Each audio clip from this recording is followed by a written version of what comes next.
Glad to see you here this morning. We're on week 2 of our sermon series, Unsettling Grace. And I started off last week, and if you missed last week, I would encourage you to go online and watch the sermon. But just in way of recapping, I started off last week telling you this. I don't know why. It perplexes me. I don't know why anybody, and I get that people don't believe in Jesus Christ. I understand it. I get that people don't like church, but I don't understand why anybody, and if you can explain this to me, maybe you're just way more intelligent than most people, but I don't understand why anybody wouldn't want Christianity, and I'm not talking about what it's become, but the original act of Christianity is as Jesus Christ brought it to us. I don't understand why anybody wouldn't want Christianity to be true. I just don't understand. Now, there's a difference between I don't believe it, and a lot of that has to do with I don't have all the facts. But people who say I don't want it to be true, I don't get those people. I really don't. And here's what you find out historically. If you go back to that first century, what you're going to find is this guy named Jesus comes along the scene, and people who are nothing like him liked him. I mean, that is the truth. People who are nothing like him, and Jesus in the first century was well liked, and his movement, which we call the church, was also well liked. It was almost irresistible. You realize it starts off in the first century, nobody respected it. They crucified Jesus, and by the third century, it's the state religion. I mean, that's crazy. It flip-flopped quick. And it all had to do, and the reason why people liked it wasn't because of their programs, their policies. You realize they didn't even have buildings until the third century. There was no church building until the third century. That was something that became a modern thing. What was so amazing about this movement, what was so amazing about Jesus, is this word grace. And we defined it last week, and this is what we go with for our series. Grace is undeservable, unearned, and unearnable favor. It's what we want, but we can't earn it. It's not something you get because of what you've done. It's given despite what you've done, despite who you are, and that's what's amazing about it. And when we look at this, what we realized, and we talked about this a little bit, grace is only applicable in terms of a relationship. And the sad part about this, and this is what we dealt with last week, it's a relationship where you're on the negative side of that relationship, where you've done something to offend somebody. Because what we want for grace is we want the people that we've offended, the people that we've hurt, the people that we've mistreated, the people that we've wronged, we want them to understand that grace and see us as grace as if it had never happened. Isn't that what we really want? We want God Almighty to look at our lives and go, I know I'm a sinner. In fact, that's why we sort of try and dress up and talk nice and all those kind of things in church at least, because we don't want anybody to discover that deep down inside there's this dirty, filthy sinner. And so we beg for God to look at us as if it never had happened. And that's why it's so important. But as I said this, grace is a byproduct of a relationship, and that's really why Jesus came to earth. Jesus had to come to earth because the Old Testament God Jehovah, if you were to talk to the Israelites prior to Jesus coming on the scene and dying on the cross, what the world saw as God, Elohim, Adonai, all those different fancy terms that we view through the lens of Jesus, they didn't. They viewed, in fact, the biggest picture in the Old Testament that you could give as a summary of God was Mount Sinai, where God's glory comes down in this massive clouds with thunderings, earthquakes, and lightnings. And people are told, don't get close because you'll die. That's the God of the Old Testament. That's the God who is so holy, he demanded worship of him. But grace was a foreign concept because he had commands. That's why he gave us the law to explain who he was. And what we had to understand was we had to see God in a different light.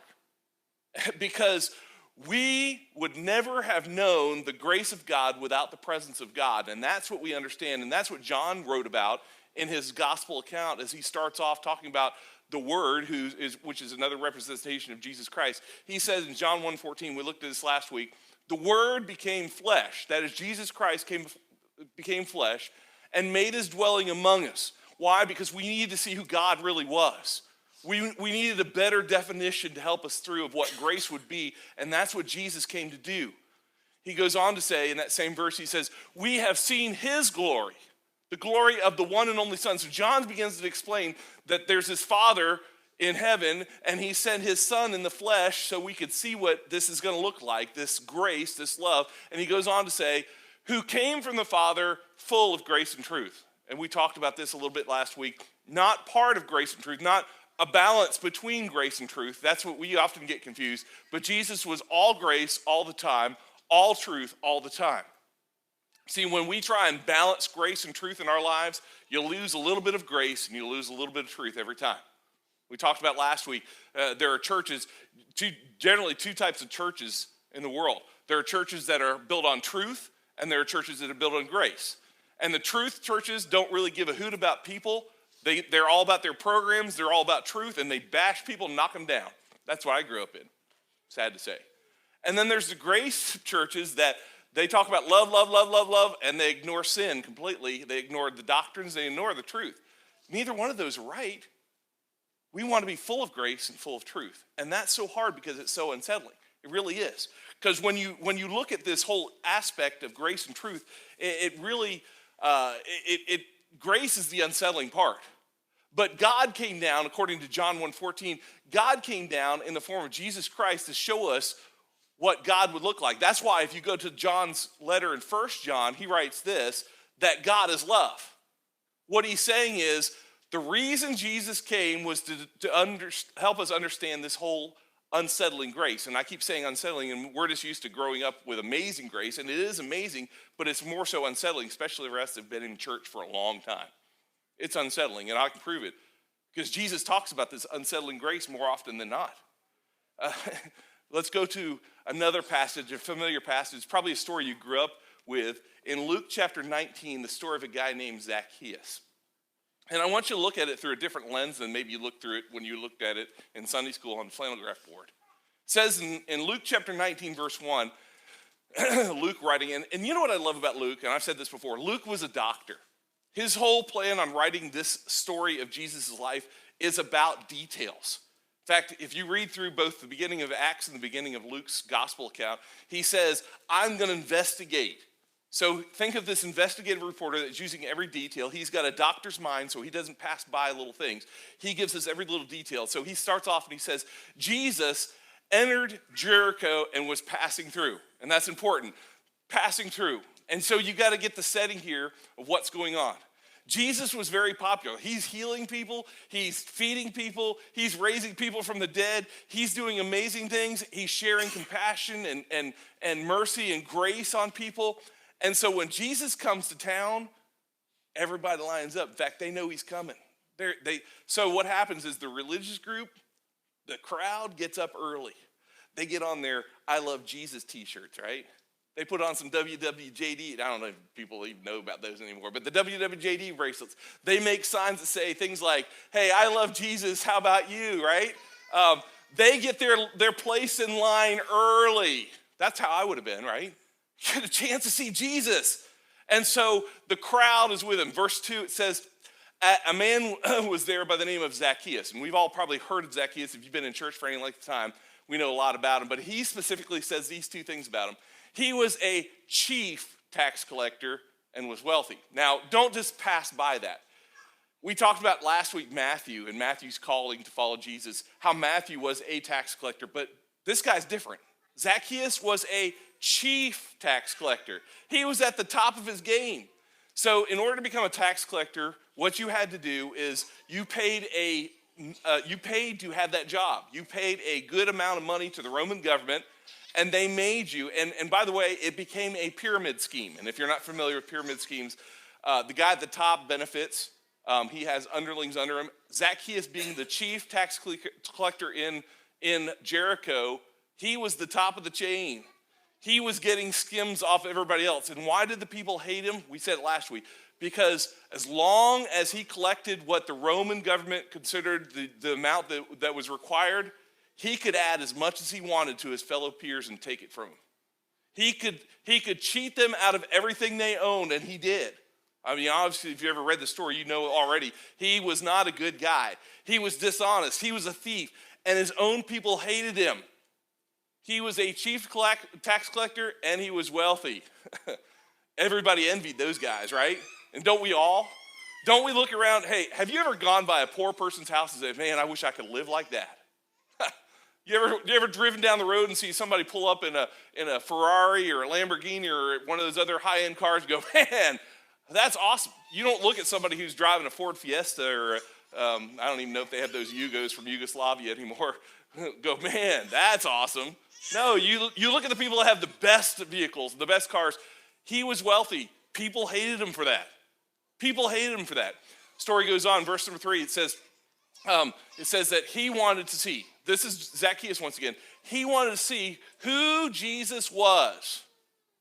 And that's where we get this understanding. That's what I was telling you at the very beginning. People who are nothing like Jesus. Zacchaeus is nothing like Jesus. Zacchaeus is an evil man. He's a sinful, selfish man.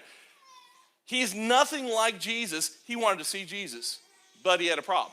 And we all know this because we probably all grew up in Sunday school singing the song, right? Zacchaeus was a wee little man, and a wee little man was he. And I won't sing anymore because it's sort of embarrassing. He was short in stature. Now, by the way, that's not politically correct to sing that anymore, so you guys are all going to go to PC jail for singing that. You're not allowed to sing that. I don't know.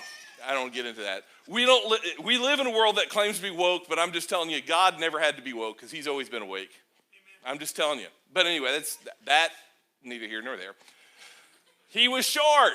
He was short. Now, I always say this. I like the fact that Luke didn't go, he was short, because short is a relative term. I have been around people in large groups where I considered myself to be short, right? My wife is 5'8", but when our family, all my kids come to town, we consider her to be short, right? And 5'8", 5'7.5", 5'8", that's not that short for a woman. But when you've got a daughter who's 6'1", you got a son who's 6'6", another one who's 6'2", almost 6'3", and I'm 6'3", almost 6'4", she's short, right? It's relative. So Luke did us a favor being the detail guy. He didn't say, well, he's short, because that short's, it's relative. It depends upon who's around. He said he was so short that he couldn't see over the crowd. Now, I don't know if could you imagine a group of people like Johnny comes over and Donnie and myself, and we're standing there shoulder to shoulder, and maybe we throw some young kids on our back so we can all get a good view of Jesus, and here's this guy, Zacchaeus, trying to push through the crowd. He wants to see so bad, but you know what he didn't do? He didn't get up at 5 o'clock that morning to get in line to see Jesus. He didn't buy his ticket early. He wasn't involved in the Jesus parade. He's Johnny come lately, to use that term. Sorry, Johnny. He couldn't see Jesus, and that was what he wanted. And really, that's really what Jesus wanted for him. Verse 4 goes on to say this. So he ran ahead. Now, you and I, we read this and like, oh, okay, yeah, he's being smart. No, when Luke writes this, two things he's going to write. He ran ahead and he climbed a sycamore fig tree. Those two things, not one male adult in that first century Palestine would ever do that. That was disgraceful, dishonorable. They don't run in public, and they certainly don't climb. Those are things kids do. And they didn't have the outfits to do that with either. But the desperation's in Zacchaeus. He wants to see him. And that's what the writer tells us. He wants to see him since Jesus was coming that way. The Jesus parade was in town. This big mob of people, and we've read about these in different passages, but this big mob of people that got the t-shirts on, they got the signs out there, they've got all their Jesus paraphernalia. They're out there going, yeah, and they showed up early, got their place in line, staked it out. They were throwing out coats on the ground so nobody could get in there. I saved these places. I remember when I was a youth pastor years ago, went to a concert, the Newsboys, and that's neither here nor there, but the real Newsboys, not what they've become. The real Newsboys were coming to Orlando, and so one of the other guys on staff convinced me to go, and we actually got there. They were going to show up for this, I think the concert started at 7:30, 8 o'clock. We showed up at noon because it was just open seating. And so they had it there at the Universal Studios Hard Rock Live Cafe. There's a big amphitheater in there. And it was just, we knew it was going to be just open wherever you can go. First, they open the doors, you got to be ready to go in. And so we got there. He convinced me to go in early. And so we got there and we were dying. We're sitting there in the heat of Orlando. And I'm thinking, this is the dumbest thing I've ever done. One of them. It was. I've done a lot of dumb things. But I remember seeing all the people, when I think about this crowd that was following Jesus, I remember seeing this crowd of, and I hate the term, but groupies for the newsboys. And they're all sitting there, they've got signs about all the different names of them. They're like, I love you. And of course, the newsboys actually walked in around us because we were so early. They just went in to do a mic check and all that. And everybody's like, oh, and I'm like, yeah, that's cool, whatever. And they're running to them. They've got albums that they want signed and all that. That's the crowd that was following Jesus that day. That's the picture you need to have. In verse 5, it goes on to say this: when Jesus reached the spot. So here's this big Jesus parade. All these fans of Jesus are around him. When Jesus reached the spot, he looked up and said to him, Zacchaeus, come down immediately. And we stop right there. Because I think in that time period, I think if there was a pause, and maybe I'm reading more into it or not, but in just the hesitation of Jesus' statement, I think that crowd that day, they probably in their minds all thought this: finally, this dishonest guy is going to get what's coming to him. Finally, this Jesus, who is the Son of God, he's going to give him a piece of his mind. He's going to let him know what kind of bad guy he is. Finally, somebody's going to let this thief, this traitor to Israel, finally somebody's going to take him down. Zacchaeus come down immediately. And they all sat back. And I think they probably sort of pushed back a little bit to see, like, let everybody see this one. Let everybody get involved because he's going to get it. And then Jesus said something that's so unsettling. He finishes it out by saying, I must stay at your house today. And we all sit back and we're like, what? What did you just say? What did you just say? And the reaction of the crowd is probably a lot like the reaction of most Christians who've been in church for all their lives. The Bible says in verse 7, all the people, that is the crowd, all the people saw this and began to mutter. What a great word, mutter.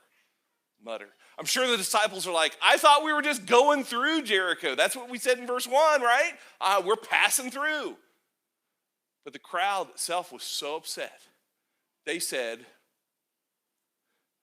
he has gone to be the guest of a sinner. Doesn't that sound reminiscent of what we heard last week? When the Pharisees came to that party that Matthew was given, and Jesus and all of Matthew's friends are hanging around, and the disciples are outside, and the Pharisees come up and go, what's he doing? He's in there partying with sinners and tax collectors. Same kind of setting. What they were saying is, man, I got here early. I'm the one who comes to church before I have to be here right on time. I'm the one who dresses nicely every Sunday. I'm the one who memorizes verses. I'm the one that signs up for every Bible study that they have. I'm the one that does everything right, and you're going to eat with a sinner. How dare you, God? They began to mutter. They were complaining. See, what's unsettling about this grace, what's so unsettling about this is we expect Jesus and God to honor us by who we are. And that's not how grace works at all. See, it was unsettling because we understand now the context of what was going on in the story. And it was unsettling in our minds because we know this, that we don't understand.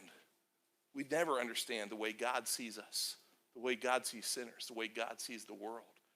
And it becomes unsettling. Jesus taught about this unsettling grace so many times. In fact, every one of the parables is about grace. You may think it's about other things, but it's always about grace. And Jesus used these to teach this because what Jesus knew was the kingdom of heaven, this kingdom of God that he came to talk to people about, was so upside down from the world that we've grown up in, the world that we live in first century and in 21st century. That's just the truth. And so Jesus used every opportunity he could to teach more and more about this grace. And last week we talked about the unsettling nature, and we're going to continue because that's really the theme of this series. But this week we're going to talk about how unequal it makes us feel too. And that's just the truth. And so I want to look at another passage over to understand this even better. Over in Matthew chapter 20, if you have your Bibles, turn over there. And I would encourage you to make some notes on some of these things as we go through, because they're so important, because you'll miss it if you don't get it. But he says this, Matthew starts off, and he's telling this story once again, different writer, but he's telling this story that Jesus is given. Jesus stops and says in verse 1, for the kingdom of heaven. And he's, once again, what's he trying to do? He's trying to explain two things, really what his kingdom that he's come to inaugurate is, and he really wants us to understand who God is. Because up till then, nobody understood God, because they saw God as that God who's going to kill people, God who's punishing. And that's how a lot of Christians view God still.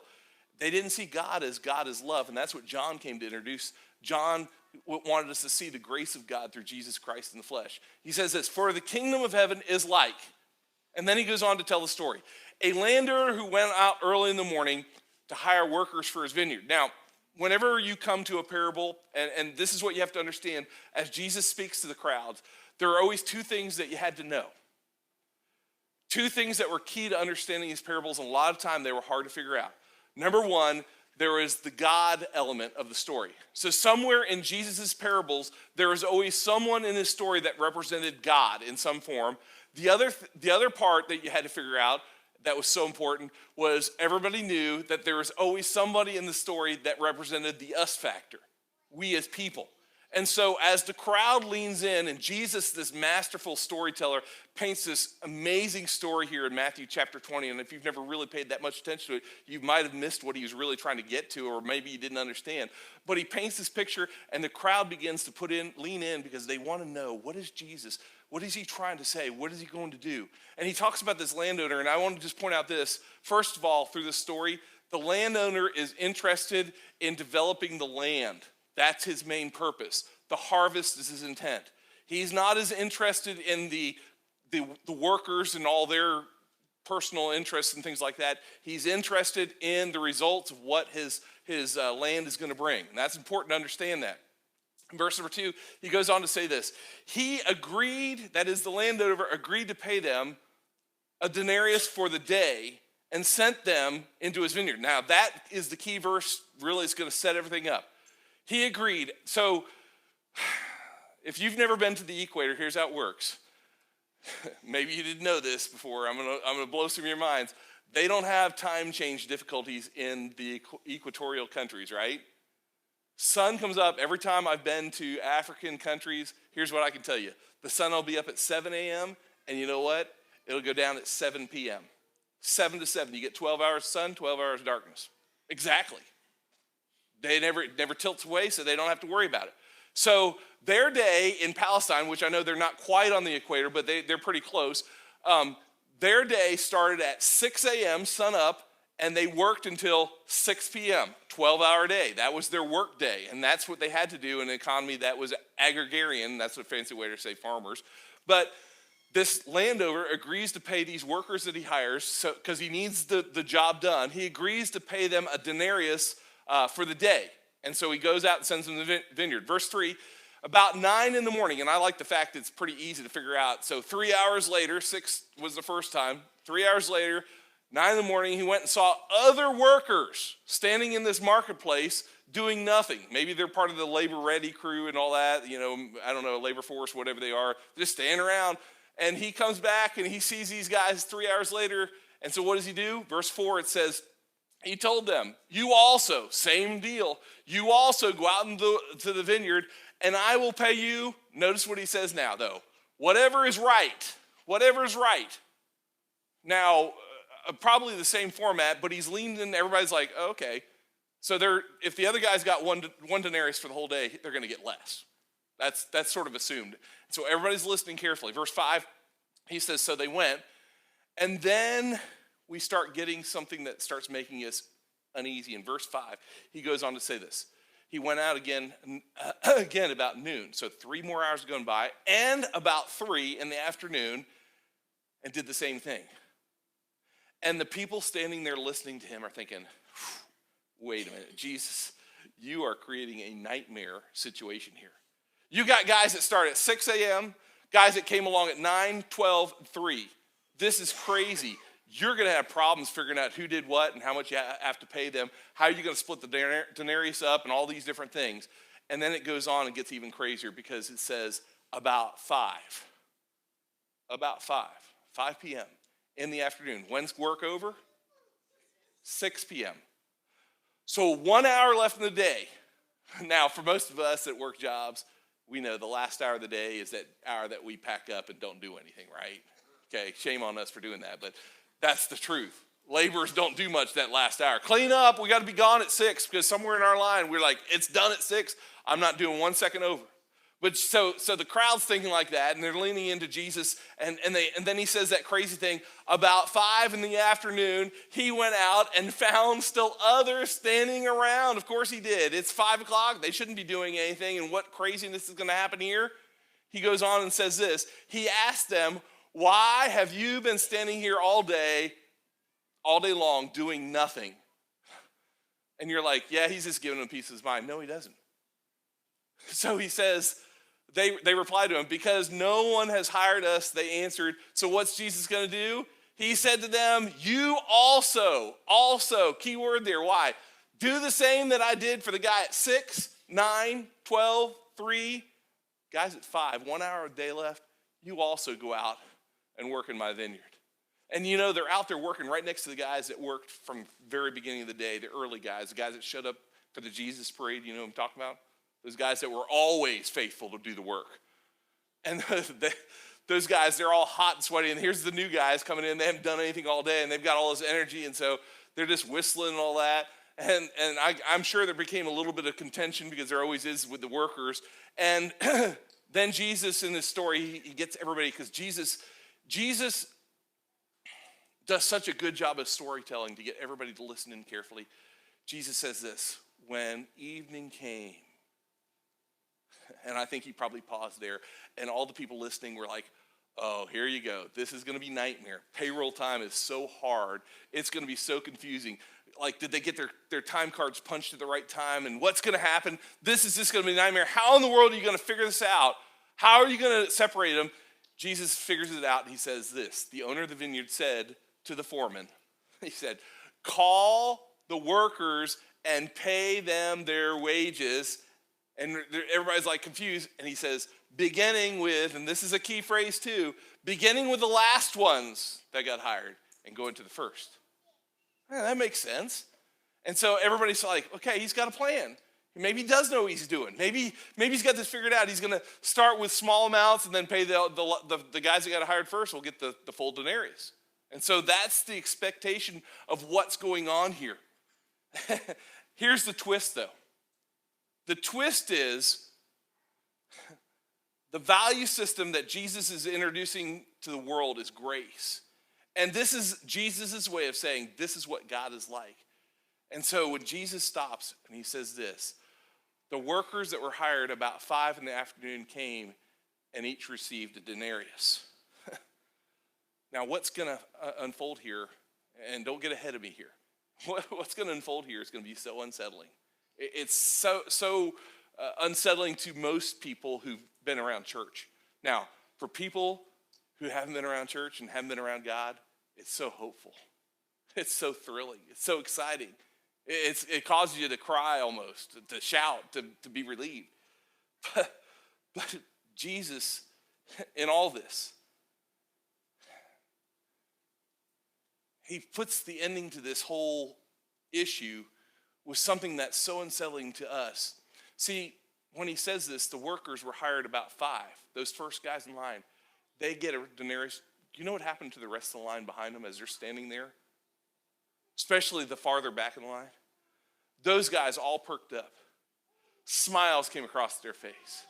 They were excited. You know why? They sat back, and I'm sure they began to whisper to one another, go, hey, especially those guys that are hired first, they said, hey, you know what? Hey, we thought we got hired for 1 denarius for a day, but you know what? He's going to pay us 1 denarius an hour. Obviously, because he paid the guys at 5 a denarius. And so they were so excited. And this is where it really, Jesus in his extreme teaching gets so unsettling to us and so upsetting to us. Because he goes on and he says, so when they came, these are the ones that were hired first. They expected to receive more. Isn't that the problem? If you haven't noticed, it is. It's a problem in our churches today. Christians have been saved the longest. You know what? We expect other people who've never been saved, never been touched by grace, to come through our doors and look like us. We expect them to show up at the same time we showed up. We expect them to sit through hard sermons. We expect them to listen to music and sing along music that doesn't make any sense to them. We expect them to sit in hard, uncomfortable pews for hours because that's what we've grown up and been taught to do.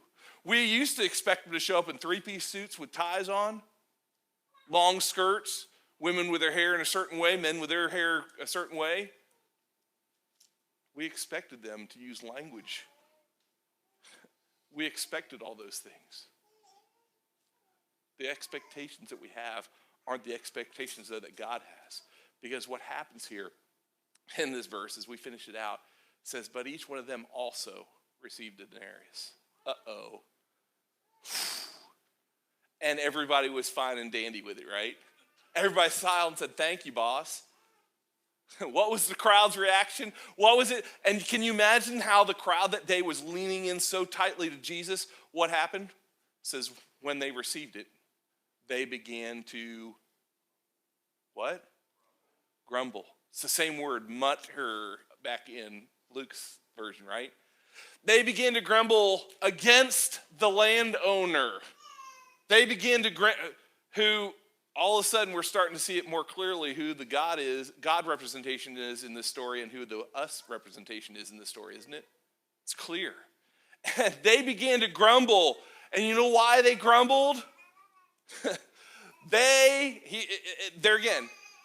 turn around and tell Jesus pretty clearly in his story, or they tell the landowner, those who were hired last worked only 1 hour, they said. And get this is the worth underlining in your Bible. And you have made them equal to us. Oh, wow. Equal to us? That's offensive to us. Because don't you know I've been saved since I was a little kid? Don't you know how much money I've given to church? Don't you know I've been baptized? Don't you know my mama and my granddad and my great-grandma gave the hymnals for this church? How dare you make that rotten sinner equal to me? Uh-oh. That's what they're saying here. This is Jesus in his story again. You see, we don't want people to equal. And the reason why the crowd could not come up with this idea of equality was simply because Jesus, they're not equal to us. There's nothing about them that is equal to us. See, the workers who showed up at 6, they consider themselves faithful people. They consider themselves model workers. They consider themselves someone of value. But man, don't compare me to the guy who just shows up and he's been standing around all day, been showing up at the last hour of the day. You made them equal to us, Jesus. How offensive is that?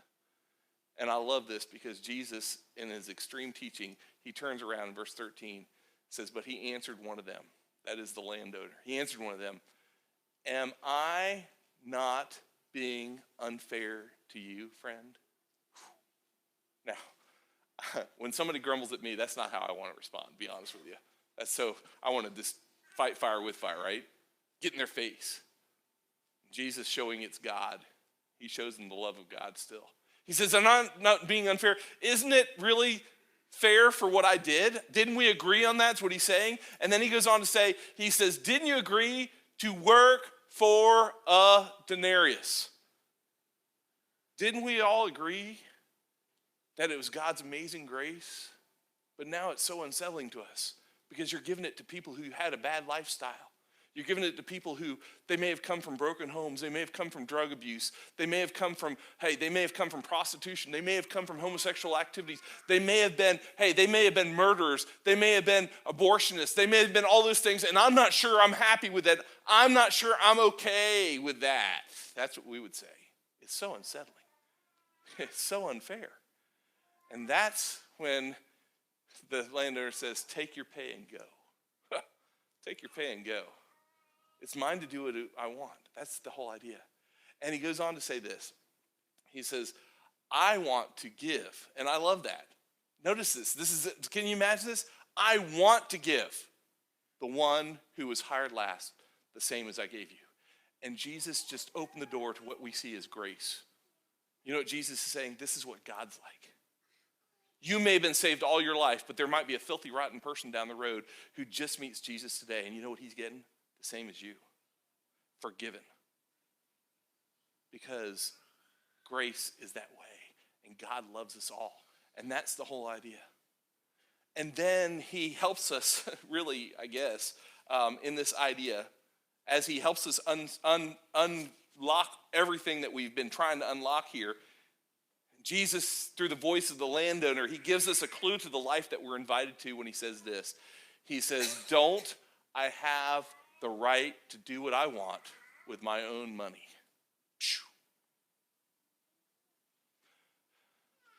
I don't understand why sometimes God saves people.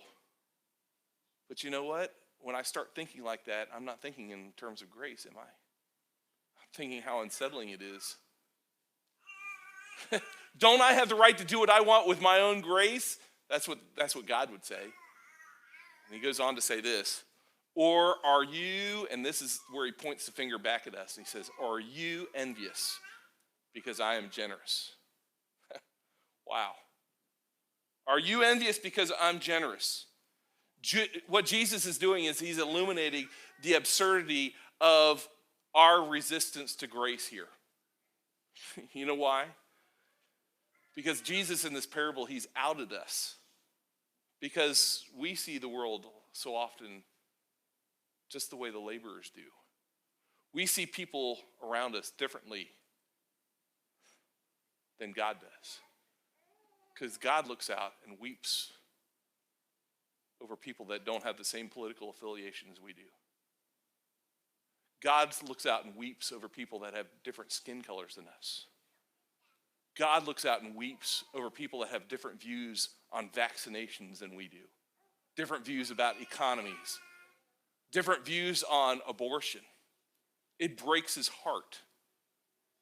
And yet, so often it doesn't break our heart. It makes us hate. And you know what's so unsettling about grace?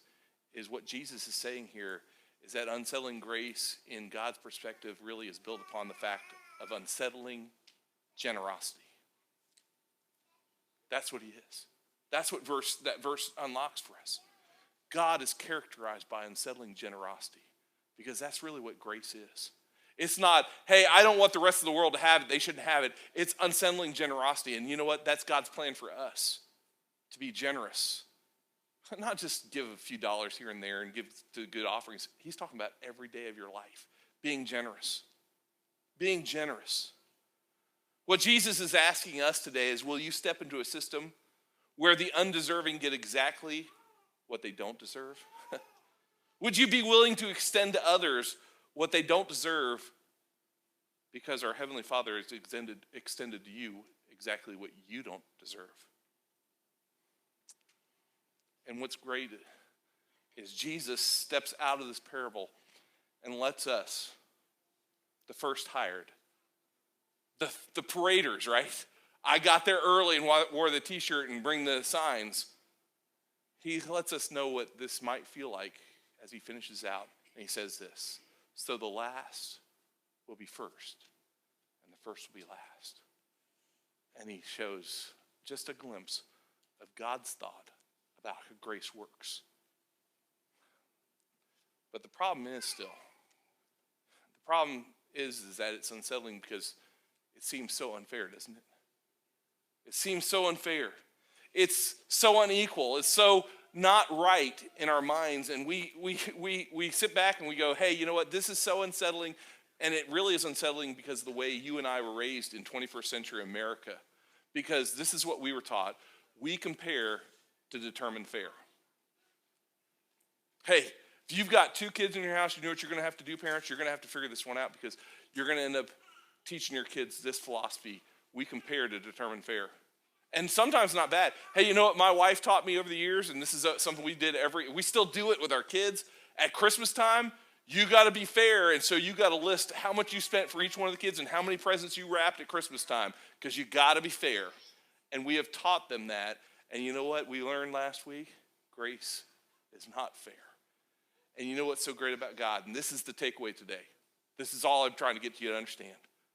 It's unequal because grace doesn't compare. Grace doesn't compare. See, every one of us, and the reason that this is so great is because grace in Jesus Christ is always married to truth. And the truth is, you, me, everybody in this room, everybody on this planet, we're all sinners. And that's the greatness of that. You see, grace doesn't compare, and this is why it's good for us, because everyone who wants to get into that kingdom of heaven that he was talking about, they have to come through the same door. It's through the same way. They have to learn that they were sinners too, because grace only works in the extension of a relationship where we're on the bad side. So when we look at each other and go, hey, I'm a pretty good person, wrong. I'm better than that person, wrong. You're so unlike God, you're so unlike Jesus. When you look down on his creation, when you look down at people that don't think like you, that don't agree with your political views, and you think less of them, then you're less than God had intended as a Christ follower. Today, I know it's tough, but this is the tough teachings of Jesus Christ. And this is why grace is so unsettling.